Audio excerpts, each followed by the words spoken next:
Do the disbelievers not realize that the heavens and earth were once one mass, then we split them apart? Where is this coming from? And what does it mean exactly? This is not from the Bible. Okay, this is not from the Bible. The source of this is from the Egyptians. Let's go ahead and read what the Egyptians have to tell us so we can understand this verse. From the pyramid text, spell 527, says that Atum took his penis in his hand and masturbated, and so were born the two siblings, that is Shu and Tifnut. In the pyramid text 600, Atum Khibri, that's the sun god, is said to be the one who spat out Shu and Tifnut. Several passages in the coffin texts refer to Shu being exhaled from Atum's nose and Tifnut being spat from his mouth. These apparently contradictory statements are clarified in later sources such as the Bremner Rhind Papyrus and the Memphite Theology. Atum excites his penis with his hand and takes the semen into his mouth. The mouth of the Creator acts as a substitute womb. Atum uses his power of thought and utterance to transform the seed into the first two gender deities, who are expelled from his mouth or through the nose and mouth. A series of cosmic events was part of the first time Shu and Tifnut separated from their father and came together in the first sexual union of male and female. Tifnut then gave birth to another pair of deities, a son, Geb, who was associated with the earth, and a daughter, Nut, who was associated with the sky. Geb and Nut embraced each other so ardently that there was no room between them for anything to exist. Nut conceived children, but could not or would not give birth to them. Geb and Nut seemed to want to become one, reversing the movement towards diversity. If creation was to continue, another separation was necessary. In his manifestation of Giver of Life, Shu separated his children, Geb and Nut. According to coffin text spell 76, Shu lifted up his daughter Nut and set his son Geb under his feet. This image was first portrayed in detail on coffins and funerary papyri at the end of the New Kingdom. Geb is shown sprawling at the bottom of the picture, sometimes still in a state of sexual arousal. Shu created a space between the earth and sky, in which creatures could breathe the air that gives life. In this space, the sun could rise for the first time and drive away the primeval darkness. The separation of Nut and Geb made it possible for their children to be born. These were the gods Osiris, Seth, and Horus, the two-eyed, and the goddesses Isis and Nephthys. So here's a drawing. As you can see to your right, you can see the sky goddess, Nut, being lifted up by her father Shu, and Geb, that's the earth, is still in a state of arousal, as you can see. And you can find also in this drawing the sun god going from east to west across the sky, basically, in his solar boat. The separation of Nut and Geb made it possible for their children to be born, and these were the gods Osiris, Seth, Horus, and the goddesses Isis and Nephthys. This is extremely important. These five gods, these five deities are extremely important to us. We've previously read Thoth, Egyptian god Thoth, also called Hermes or Idris, said, "The cosmic Lord united with his beloved earth, and they gave birth to the 7 children, the 7 planets. The 7 children are androgynous, and they were the ones that brought about the creation of the human race and other creatures." The 5 visible planets are certainly attested to in Egyptian sources from about 2000 BCE. The 3 outer ones are religiously connected with the falcon-headed god Horus, Venus with his father Osiris, and Mercury with Seth, the brother and murderer of Osiris. Clear attestations of the planets are largely limited to decoration programs covering the whole night sky. There are a number of passages in religious texts where the planets may be mentioned, but many of them are uncertain because the names given to the planets are for most of them not specific enough to exclude other interpretations. So these 5 deities that we've just read about, Osiris, Seth, Horus, Isis, Nephthys, these seem to be the 5 retrograde planets. Okay, these 5 deities appear to be the 5 retrograde planets, which is definitely very interesting. I want you guys to remember this because we're going to go back and we're going to talk about these 5 deities and the planets that they represent. Okay?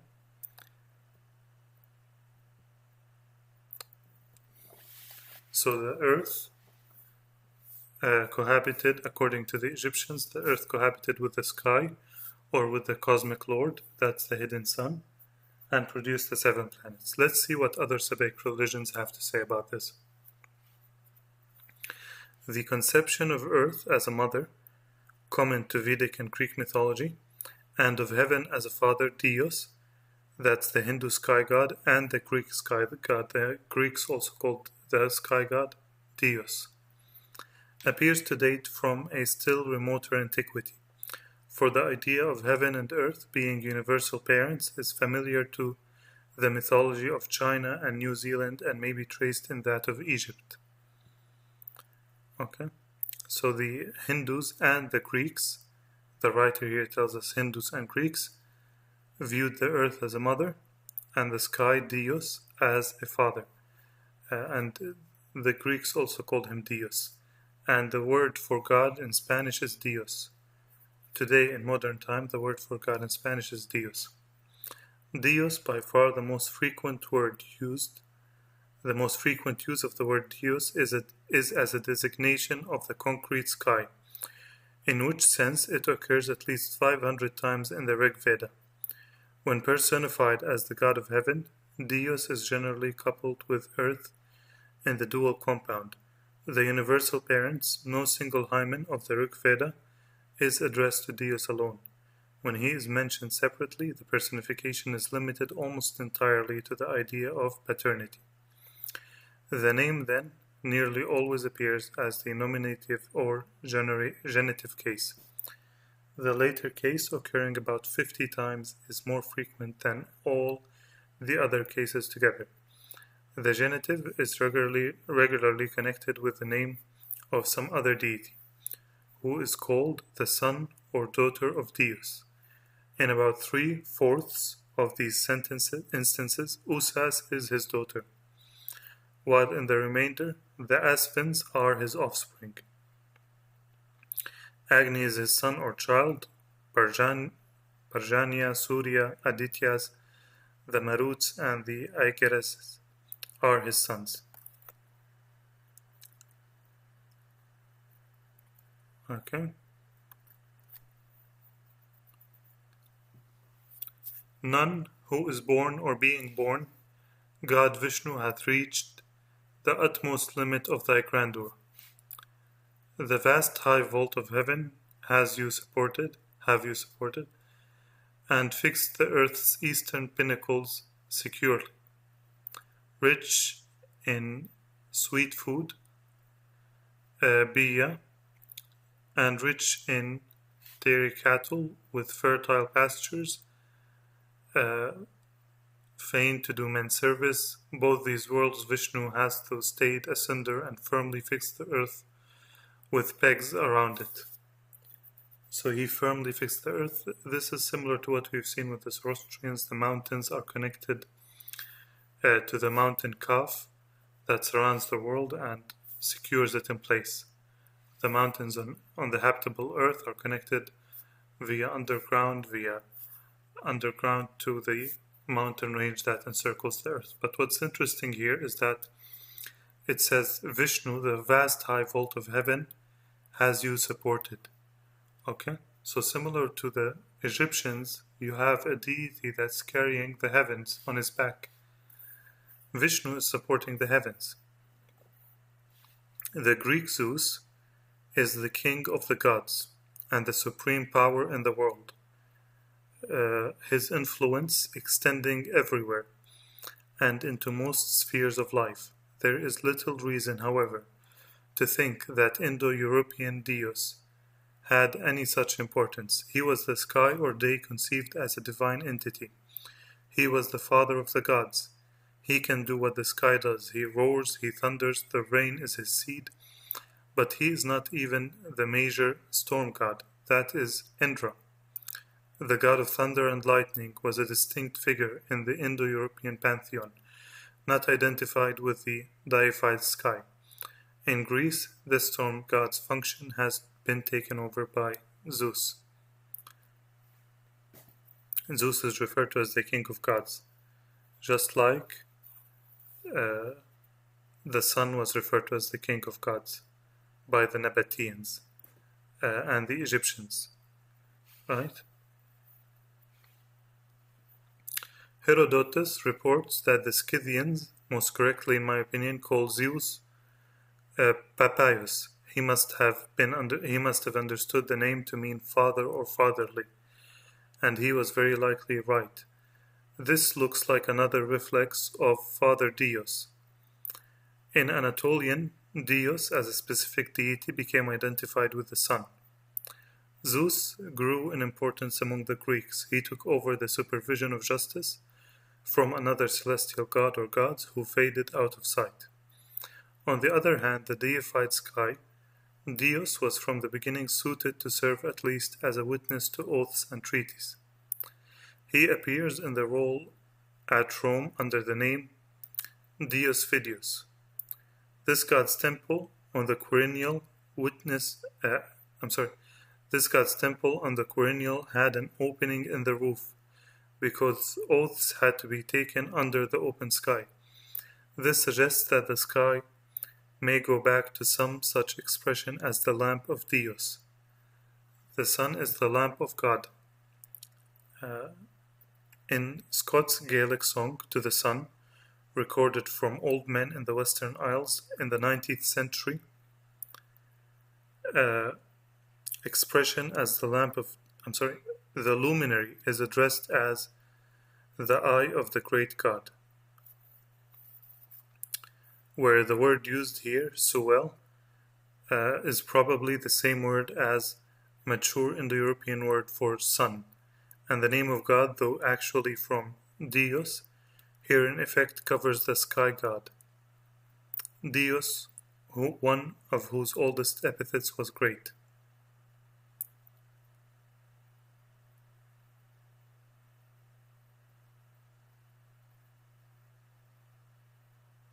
Okay, so Zeus is the sky god.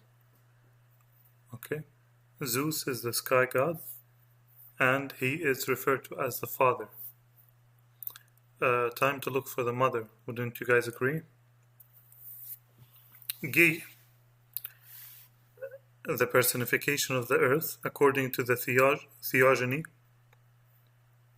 of Hesiod, she was the first being that sprang forth from chaos and gave birth to Uranus and Pontus. By Uranus, she then became the mother of a series of beings: Oceanus, Coes, Crios, Hyperion, Iapetus, Thea, Rhea, Themis, Menomosin, Phoebe, Thetis, Cronus, etc. These children of Ge and Uranus were hated by their father, and Ge therefore concealed them in the bosom of the earth. And she made a large iron sickle, gave it to her son, and requested them to take vengeance upon their father. Cronus undertook the task and mutilated Uranus. The drops of blood which fell from him upon the earth became the seeds of Irenaeus, the giants, and the Melian nymphs. Subsequently, Ge, or Gaia, became by Pontus the mother of Nereus, Themis, Phorcys, etc. Besides these, however, various other divinities and monsters sprang forth from her. As Gaia was the source from which arose the vapors producing divine inspiration. Okay, so notice how Gaia copulates with her son and produces all of these deities. She copulates with Uranus, who's her son, and then she has him killed, basically. Uranus, in Greek mythology, the personification of heaven. See that? Uranus is the personification of heaven. So he is basically Zeus. Zeus, the sun god, copulated with the earth. Let's continue reading. According to Hesiod's theogony, Gaia, the earth, emerging from primeval chaos, produced Uranus, the mountains and the sea. From Gaia's union with Uranus were born the Titans, the Cyclopes, the Anyways, the Titans were born from Gaia's union with Uranus. This is very important. Why is that?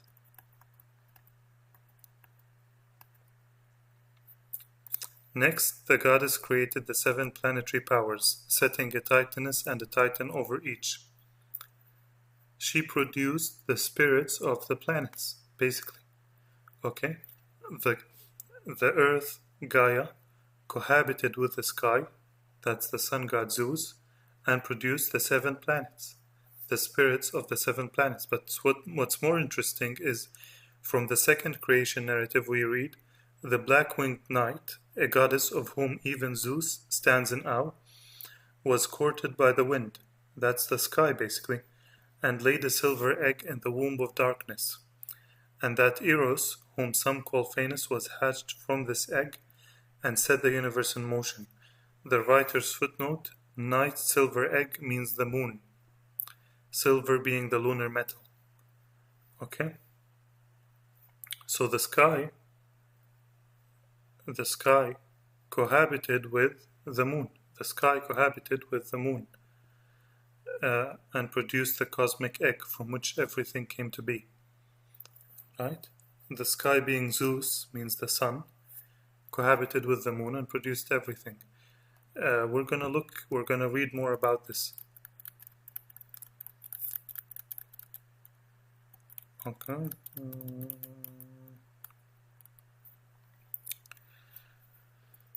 Uranus hated his offspring and hid them in Gaia's body. She appealed to them for vengeance, but Cronus alone responded. With the harpy, Cronus castrated Uranus as he approached Gaia. From the drops of Uranus' blood that fell on earth were born the Furies, the Giants, and the Milii. The severed genitals floated on the sea, producing white foam from which sprang the goddess Aphrodite.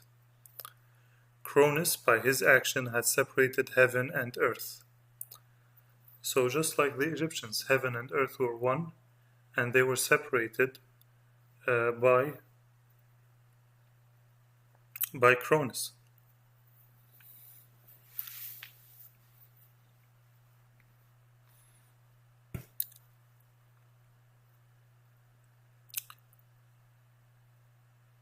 And Aphrodite is Venus, by the way. Cronus, his genitals fell into the sea. Uranus, his genitals fell into the sea and produced Aphrodite.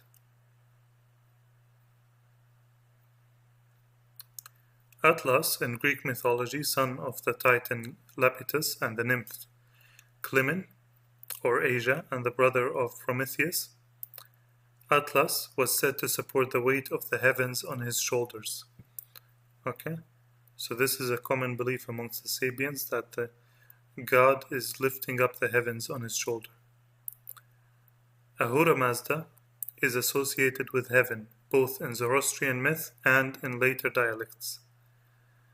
Khotanese, Urmaiz's son, his daughter consort Armaiti is associated with the earth. Okay. In the Achaemenid period, Herodotus observed that the Persians are used to offer sacrifices to Zeus on the top of the highest mountains. They call Zeus the entire vault of heaven. Zeus is the entire vault of heaven. See that? So Zeus is the father, the son, he is the heaven, and Gaia is the mother, and Gaia is the moon. But here with the Zoroastrians, we see that the sun, Ahura Mazda, the sun, his wife or his consort is the earth, and she's also his daughter. So the Ahura Mazda is married to the earth. Okay? The hidden sun, the supreme god of the Zoroastrians, is married to the earth, just like with the Egyptians, just like with the Greeks, as we've seen, just like with the Hindus. They all believe the same thing. Ahura Mazda does not seem to be heaven itself. However, the role appears to fall to Good Thought deity, as I have tried to show elsewhere. The cosmogonic terminology in the Old Avesta indicates that Good Thought is the counterpart of Almighty the Earth.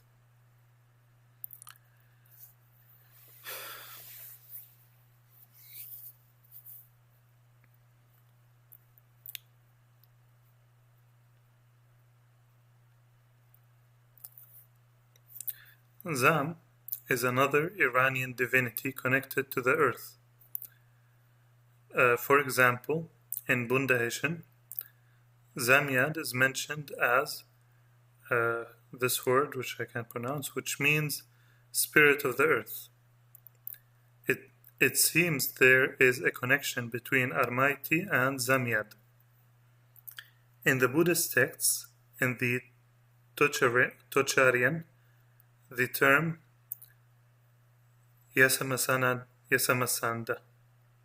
is mentioned, which reminds us of the Avestan root Zam Sanda, which means world. Almighty could be well known among Khotan Saka, since they have given her name Chandramta Sri Lakshmi. Apparently, Boyce doubts that Bailey's opinion that the aforementioned term refers to Bactrian word Zam. So Zam is the earth. Okay, Zam is the earth, and it seems to be another name of Almighty.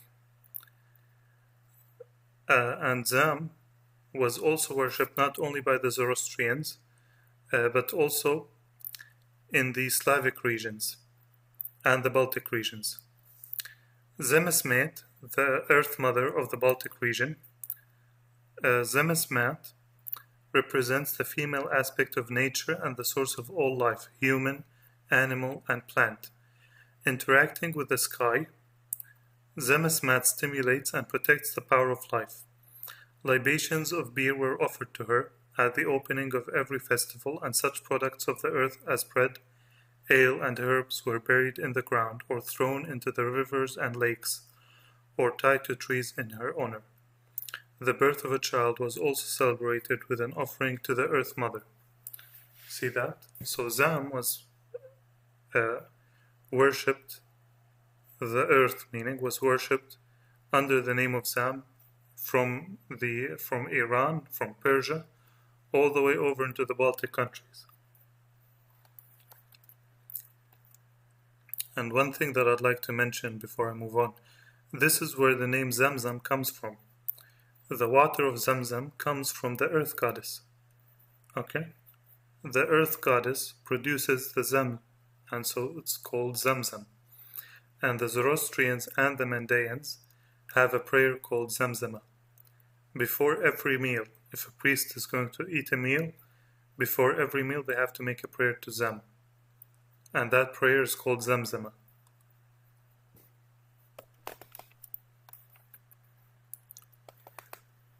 Venus. Virgil's glorification of Venus as the mother of the warrior hero Aeneas in his patriotic epic. We're going to be talking about this in the next lecture. A lot of interesting information. So come back for some more information. Yes, you guys are reading correctly. In fact, Mother Mary is Venus. She was associated with Venus. We are going to talk about all of this in the next lecture. But thank you for watching again. Till next time, I hope that you've enjoyed this lecture. Take care. Bye-bye.